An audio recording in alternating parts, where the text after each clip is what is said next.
March ಕಳೆದು ಏಪ್ರಿಲ್ಗೆ ಕಾಲಿಟ್ಟಿದ್ದೀವಿ. ಆದರೆ ಬೆಂಗಳೂರಿನಲ್ಲಿ ಮಾತ್ರ ನೀರಿನ ಸಮಸ್ಯೆ ದಿನದಿಂದ ದಿನಕ್ಕೆ ಜಾಸ್ತಿನೇ ಆಗ್ತಿದೆ. ಬೆಂಗಳೂರಿನ ನೀರಿನ ಸಮಸ್ಯೆ ಬಗ್ಗೆ TV9 ವಿಶೇಷವಾದಂತಹ ಕಾಳಜಿ ವಹಿಸಿ ಒಂದು ಅಭಿಯಾನವನ್ನ ಕಳೆದ ಒಂದು ತಿಂಗಳಿಂದ TV9 ಮಾಡ್ತಾ ಬರ್ತಾ ಇದೆ.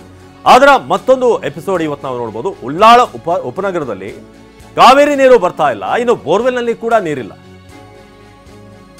ಹನಿ ಹನಿ ನೀರಿಗೂ ಕೂಡ ಉಳ್ಳಾಳ ಉಪನಗರ ನಿವಾಸಿಗಳು ಪರದಾಡ್ತಾ ಇದ್ದಾರೆ. ಜಲಮಂಡಳಿಯವರು ಕೇಳಿದ್ದಾರೆ, BBMP ಕೇಳಿದ್ದಾರೆ. ಆದ್ರೆ ಯಾರು ಹೇಳಿದ್ರು ಕೂಡ ಕೇರ್ಲೆಸ್. ಖಾಲಿ ಬಿಂದಿಗೆ ಹಿಡಿದು ಬೀದಿಗಿಳಿದಂತ ಮಹಿಳೆಯರು, ಮಕ್ಕಳು, ಜಲಮಂಡಳಿ ಅಧಿಕಾರಿಗಳ ವಿರುದ್ಧ ನಿವಾಸಿಗಳ ಆಕ್ರೋಶ. TV9 ನಿರಂತರವಾಗಿ ಈ ಬಗ್ಗೆ ಅಭಿಯಾನವನ್ನು ನಡೆಸಿದೆ. ನಮ್ಮ ಅಭಿಯಾನಕ್ಕೆ ಉತ್ತರವಾಗಿ ಬಹಳಷ್ಟು ಕಡೆ ನೀರಿನ ವ್ಯವಸ್ಥೆ ಕೂಡ ಆಗಿದೆ.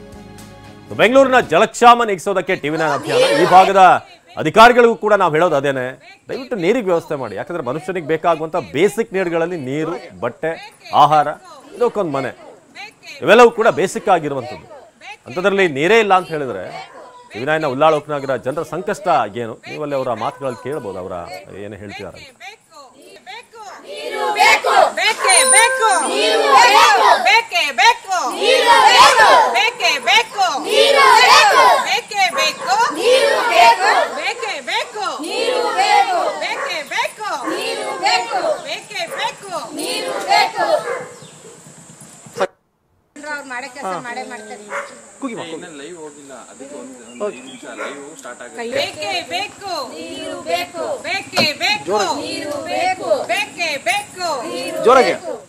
ನಮ್ಮ ಪ್ರತಿನಿಧಿ ಶಾಂತಮೂರ್ತಿ ಬಗ್ಗೆ ಹೆಚ್ಚಿನ ಮಾಹಿತಿಯನ್ನು ನೀಡ್ತಾರೆ ನೇರ ಸಂಪರ್ಕದಲ್ಲಿ. ಶಾಂತಮೂರ್ತಿ, TV9 ನಿರಂತರವಾಗಿ ಕಳೆದ ಒಂದು ತಿಂಗಳಿಂದ, ಮಾರ್ಚ್ನಿಂದ ಏನು ಶುರುವಾಗಿದೆ ನೀರಿನ ಬವಣೆ, ಅದರ ಬಗ್ಗೆ ನಾವು ಬೇರೆ ಬೇರೆ ಭಾಗಗಳಲ್ಲಿ ಫೋಕಸ್ ಮಾಡಿದೀವಿ. ಬಹಳಷ್ಟು ಕಡೆ ಅಧಿಕಾರಿಗಳು ಬಂದು ಅದಕ್ಕೆ ವ್ಯವಸ್ಥೆ ಕೂಡ ಮಾಡಿದ್ದಾರೆ. ಈ ಭಾಗದಲ್ಲಿ ಉಳ್ಳಾಳದಲ್ಲಿ ಏನಾಗ್ತಾ ಇದೆ, ಉಳ್ಳಾಳ ಉಪನಗರದಲ್ಲಿ ಸೊ ಏನ್ ಹೇಳ್ತಾರೆ, ಎಷ್ಟು ದಿನಗಳಿಂದ ನೀರು ಬರ್ತಾ ಇಲ್ಲ, ಎಷ್ಟು ಸಮಸ್ಯೆ ಆಗ್ತಿದೆ ಅಂತ?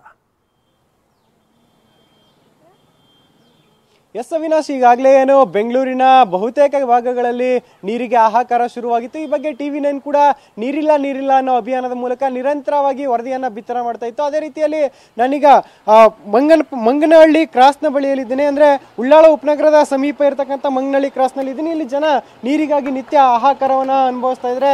ನೆಲ್ಲಿಗಳಲ್ಲಿ ನೀರು ಬರ್ತಾ ಇಲ್ಲ, ಮತ್ತೊಂದು ಕಡೆ ಟ್ಯಾಂಕರ್ ನೀರನ್ನೇ ಇಲ್ಲಿಯ ಜನರು ಅವಲಂಬಿಸಿರುವಂಥದ್ದು. ಅಂದರೆ ಪ್ರತಿನಿತ್ಯ ಏರಿಯಾಗೆ ಬರ್ತಕ್ಕಂಥ ಟ್ಯಾಂಕರ್ಗಳ ಮೂಲಕವೇ ಇಲ್ಲಿಗೆ ನೀರು ಸಪ್ಲೈ ಆಗ್ತಾ ಇದೆ. ಇದ್ರ ಜೊತೆಗೆ ಯಾವುದೇ ಒಂದು ಮನೆ ಬಳಿ ಹೋದ್ರೂ ಕೂಡ ನೀರಿಲ್ಲದೆ ಇರತಕ್ಕಂಥ ಒಂದು ದೃಶ್ಯಗಳು ಕಂಡು ಬರ್ತಾ ಇದೆ. ಅದ್ರ ಜೊತೆಗೆ ಜನರು ಆ ಟ್ಯಾಂಕರ್ಗೆ ದುಬಾರಿ ಹಣವನ್ನು ಕೊಟ್ಟು ನೀರನ್ನು ಖರೀದಿ ಮಾಡಬೇಕಾದಂಥ ಸ್ಥಿತಿ ನಿರ್ಮಾಣ ಆಗಿದೆ. ಇಷ್ಟೆಲ್ಲ ಸಮಸ್ಯೆ ಇದ್ರೂ ಕೂಡ ಯಾವೊಬ್ಬ ಅಧಿಕಾರಿಗಳು ಕೂಡ ನಮಗೆ ಸ್ಪಂದಿಸ್ತಾ ಇಲ್ಲ ಅನ್ನೋ ಆರೋಪವನ್ನು ಜನರು ಮಾಡ್ತಿದ್ದಾರೆ. ನಮ್ಮ ಜೊತೆ ಸ್ಥಳೀಯರಿದ್ದಾರೆ, ಮಾತಾಡಿಸ್ತಾ ಹೋಗ್ತೀನಿ.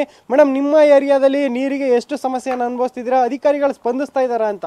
ಸರ್, 2 ತಿಂಗಳಿಂದ ಒಂದು ಹನಿ ನೀರು ನೋಡಿಲ್ಲ ಸರ್. ನಾವಿಲ್ಲಿ ಒಬ್ರು ಅಧಿಕಾರಿಗಳು ಕೂಡ ಬಂದು ಏನ್ ಸಮಸ್ಯೆ ಇದೆ ಅಂತ ಇಲ್ಲಿ ಯಾರು ವಿಚಾರಿಸಿಲ್ಲ ಸರ್. ಇಲ್ಲಿ ಕಾಯಿನ್ ಬೂತ್ ಏನಿತ್ತು, ನಾವು ಕುಡಿಯೋ ನೀರನ್ನ ತರ್ತಿದ್ವಿ, ಅದು ಕೂಡ ಸ್ಟಾಪ್ ಆಗಿದೆ.